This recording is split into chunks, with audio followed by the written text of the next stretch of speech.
आज हम पढ़ेंगे फंडामेंटल ऑफ पार्टनरशिप। उसमें का पहला टॉपिक है साझेदारी का आशय। Meaning of partnership. भारतीय साझेदारी अधिनियम 1932 की धारा 4 के अनुसार साझेदारी उन व्यक्तियों का संबंध है जो एक ऐसे व्यापार के लाभों को बांटने के लिए सहमत हुए हैं जो कि उन सब के द्वारा या उन सभी की ओर से किसी एक के द्वारा संचालित किया जाता है। आइए देखते हैं ग्राफ के अनुसार कैसे इसे कर सकते हैं। इसे याद करने के पर्पज से मैंने इस तरह बनाया है चार्ट की तरह।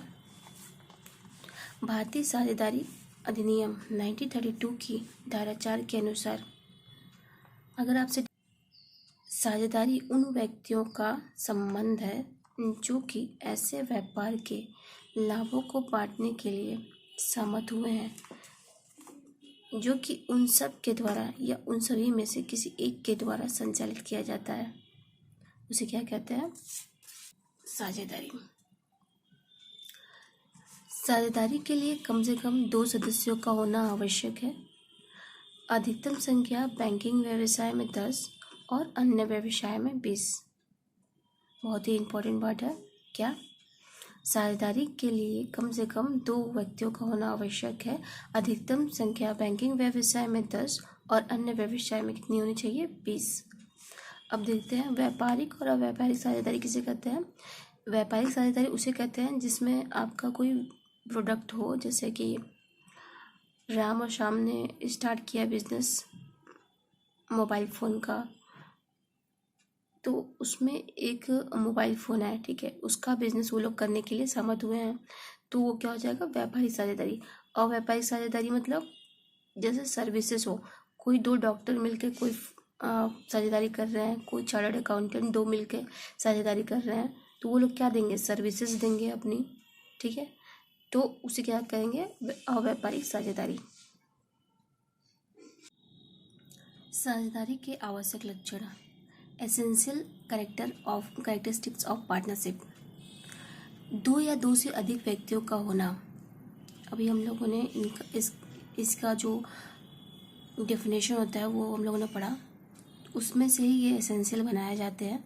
जैसे कि यहाँ पे 2 या 2 से अधिक व्यक्तियों का होना। किसी भी साझेदारी के लिए 2 व्यक्ति का होना आवश्यक है। अधिकतम संख्या बैंकिंग व्यवसाय में 10 और अन्य व्यवसाय में 20। इससे एक भी अधिक होता है तो साझेदारी अवैध कहलाती है। इसमें इतनी बात याद रखनी है। सेकंड, ठहराव अथवा अनुबंध का होना। There must be an agreement. साझेदारी जो है ठहराव द्वारा स्थापित की जाती है, ना कि स्थिति द्वारा, ठीक। अगर जो ज्वाइंट हिंदू फैमिली होते हैं, जो ज्वाइंट हिंदू फैमिली साझेदारी में नहीं आता है, क्योंकि ये किस तरह स्थापित होता है? स्थिति द्वारा स्थापित होता है, अनुबंध द्वारा स्थापित नहीं होता है। तीसरा क्या है? कारोबार का होना। साझेदारी के लिए कारोबार का होना आवश्यक है, अतः जब 2 या 2 से अधिक व्यक्ति व्यवसाय में एक ऐसे ठहराव करते हैं जिसका उद्देश्य किसी कारोबार को चलाना न हो, तो इस ठहराव को हम साझेदारी ठहराव नहीं कह सकते। जो भी कारोबार वो लोग कर रहे हैं वो वैधानिक होनी चाहिए, अन्यथा साझेदारी अवैध कहलाएगी।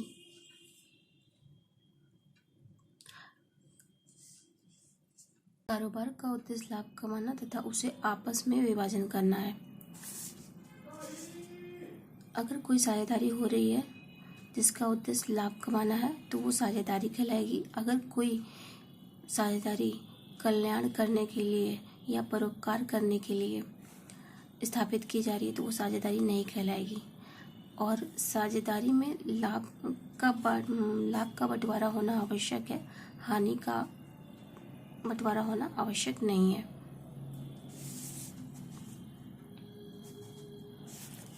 पांचवा क्या है? कारोबार का सभी साझेदारों अथवा उनमें से किसी एक के द्वारा चलाया जाना। अगर कोई कारोबार हो रहा है तो उनमें से या उन सभी में से किसी एक के द्वारा चलाया जाना चाहिए। यदि कोई कारोबार हो रहा है तो उनमें से किसी एक के द्वारा या उन सभी के द्वारा चलाया जाना चाहिए, जैसा कि हम लोगों ने पढ़ा था इसकी डेफिनेशन में।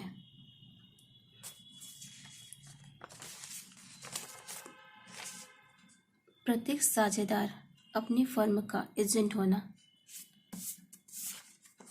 इसका क्या मतलब है कि प्रत्येक साझेदार क्या होता है, अपनी फर्म का एजेंट होता है और ओनर भी होता है।